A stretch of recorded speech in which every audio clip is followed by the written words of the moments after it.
Hey everyone, it's Adam here from RSS Productions with the unboxing of the Cooler Master CM Storm Quickfire XT mechanical gaming keyboard. This is a brown switched version, so here we go.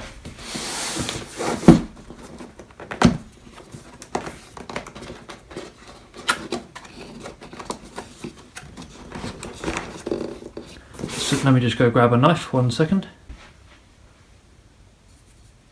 That should do it, so let's just...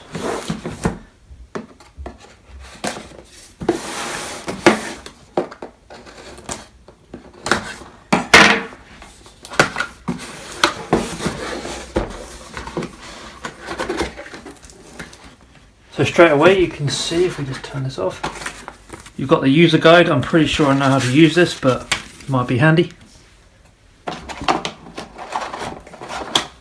We've got a USB to what seems to be PS2 adapter if you're living in the if you're living 50 years ago.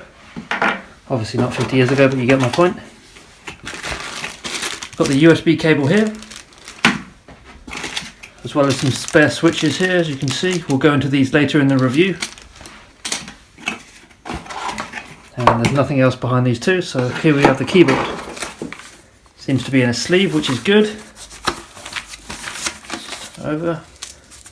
Let's use the trusty knife just to be sure. Made a bit of a hash of that, but who cares?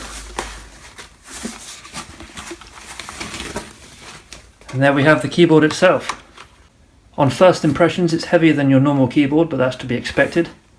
Feels a lot more, feels like it has more quality behind it. I'm not sure if that's just an illusion because of the weight of it, but it feels very sturdy and very like it's built well. So all you get in the package really is the keyboard, the USB cable, some spare keys, a USB adapter, and the massive user guide, consisting of a couple of pages of, you know, which button does what.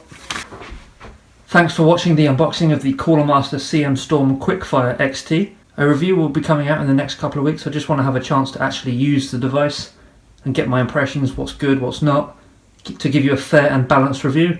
I'm not just going to give it a glowing review saying it's absolutely fantastic. I will find flaws and I will tell you about them. But I'm hoping this is going to be pretty good because I've seen some reviews online. But here we go. Let me use it for a couple of weeks and I'll get back to you. This has been Adam from RSS Productions.